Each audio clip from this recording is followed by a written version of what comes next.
बांझ जिठानी। अमिता और सुनीता आपस में देवरानी जिठानी होती हैं। शादी के कई साल बाद भी अमिता को कोई औलाद नहीं होती, लेकिन शादी के 1 साल में ही देवरानी सुनीता को एक प्यारा सा बेटा होता है। अरे सुनीता, तू तो सीधी है। क्या सारा दिन अपने बच्चे को उस अमिता की गोद में डाली रहती है? देखती नहीं, खुद का बच्चा तो है नहीं। अरे कहीं तेरा बच्चा भी। कैसी बात कर रही है माँ जी? अभी उनकी शादी को भी तो सिर्फ 5 साल ही हुए हैं।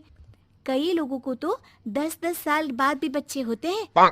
सास को सुनीता की बात अच्छी नहीं लगती। वो अमिता के पास जाती है।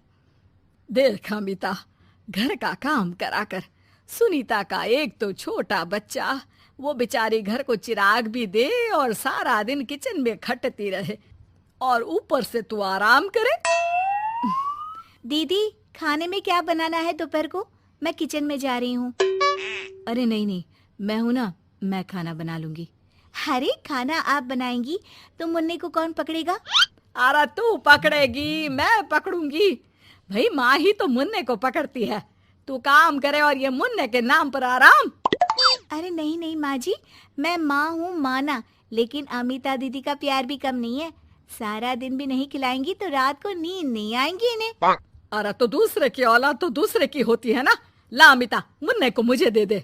लेकिन जैसे ही मुन्ने को सास गोद में लेना चाहती है, वो उनके पास जाने से इनकार कर देता है। अरे काला जादू कर दिया है इसने। बच्चा किसी के पास आ ही नहीं रहा है भाई। माँ, इसे काला जादू नहीं, प्यार कहते हैं, जो दीदी मुन्ने से करती हैं। अरे हाँ हाँ, हम तो दुश्मन है ना इसके, जो ये हमारे पास नहीं आ रहा है। अरे सगी दादी हूँ मैं, पूरी की पूरी कोठी इसी के नाम कर जाऊंगी। अब बोल, अब भी प्यार है क्या इससे? अमिता को सास की बात पर गुस्सा आ जाता है। वैसे भी माँ जी, पूरे घर में यही एक चिराग है, तो आप इसे दे या ना दे, सारा कुछ इसी का है, चाहे वो मेरा भी क्यों ना हो।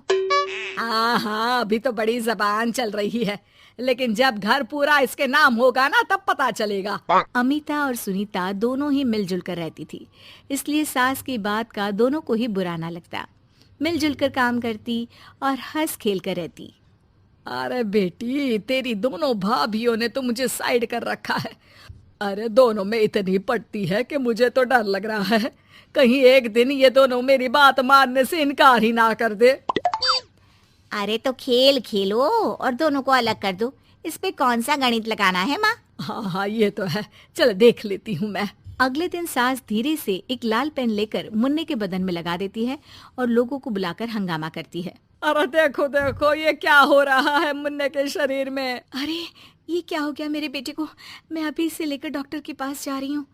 अरे ना दीदी, परेशान मत हो, मैं तैयार कर देती हूँ और कैब बुला लेती हूँ, बाद में ले जाइए आप इसे। अरे बेटा, तेरा है, वो क्यों ले जाएगी?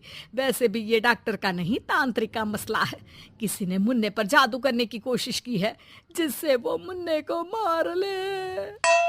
सुनीता ये सुनकर रोने लगती है। कौन मेरे मुन्ने को मारने की कोशिश करेगा माँ जी? नहीं नहीं, ऐसा कुछ नहीं होगा। सास अमिता की तरफ देखकर कहती है। अरे वही जिसकी खुद की औलाद ना हो। कैसी बात कर रही हैं माँ जी आप? मैं क्यों मारूंगी अपने ही बच्चे को? वो तो मेरे बेटे जैसा है। अरे बेटे जैसा है, बेटा तो नहीं है ना। वैसे भी मैंने तांत्रिक को फोन कर दिया है। थोड़ी देर में वहाँ तांत्रिक आ जाता है। हे भगवान भगवान भगवान भगवान, बच्चे की जान को खतरा है, खतरा है, खतरा है। इसके ऊपर किसी बांझ औरत ने काला जादू कर रखा है, रखा है, रखा है। लगता नहीं ये बच्चा कभी ठीक भी हो पाएगा, पाएगा, पाएगा। नहीं नहीं, मेरे बेटे को बचा लीजिए। अमिता दीदी, आप इतना गंदा सोचेंगे मुन्ने के लिए, मैंने सोचा भी नहीं था। अरे कैसी बात कर रही हो सुनीता? मैंने तो मुन्ने को माँ से बढ़कर प्यार किया, ये सोचो भला मैं ऐसा क्यों करूंगी? लेकिन बेटे के प्यार में पागल सुनीता सास की जाल में फंस जाती है। दीदी, आज से आप और मैं अलग हैं, मेरी रसोई अलग, आपकी अलग, और आज के बाद मुन्ने को छूने की क्या, देखने की भी कोशिश मत करिएगा।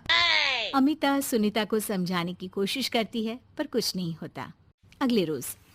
ला सुनीता, मैं मुन्ने को नहला कर तैयार कर देती हूँ। नहीं नहीं माँ जी, मैं नहला देती हूँ। लेकिन जैसे ही वो मुन्ने को नहलाने लगी, पेन के निशान एक एक करके निकल गए।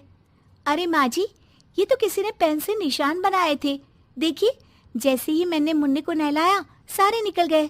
अब अरे नहीं नहीं बहू, ये तो बाबा का कमाल है कि बच्चे के ऊपर से ये साया धुल गया। लेकिन ये क्या माँ जी, मुन्ना तो रोया ही जा रहा है, न खा रहा है न दूध पी रहा है, बस चाची चाची कर रहा है। अरे इतनी जल्दी उसका भूत नहीं उतरेगा इसके सर से, मार मार कर खिला। जी माँ जी। लेकिन सुनीता का बेटा, जिसे अमिता से बेहद प्यार था, वो उसके पास जाने की जिद में ना खा रहा था ना पी रहा था।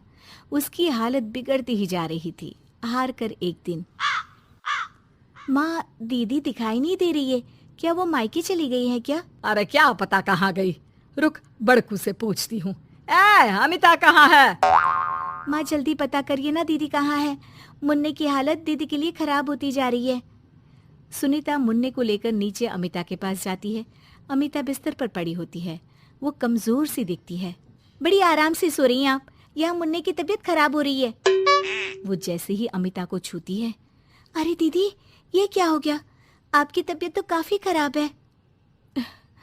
मुन्ने के बिना मैं नहीं रह सकती सुनीता, मैं उसके बिना नहीं रह सकती। मैं कसम खा कर कहती हूँ, मैंने मुन्ने को मारने की ऐसी कोई कोशिश नहीं की। मैं तो खुद मुन्ने के बिना मर जाऊंगी। मुन्ना आप ही का तो है दीदी, मुझे माफ कर दीजिए। ये पकड़िए अपना बेटा। दोस्तों, अगर आपको हमारा वीडियो अच्छा लगा हो तो लाइक कीजिए, अपने दोस्तों के साथ शेयर करें और हमारे चैनल को सब्सक्राइब करें। Thank you.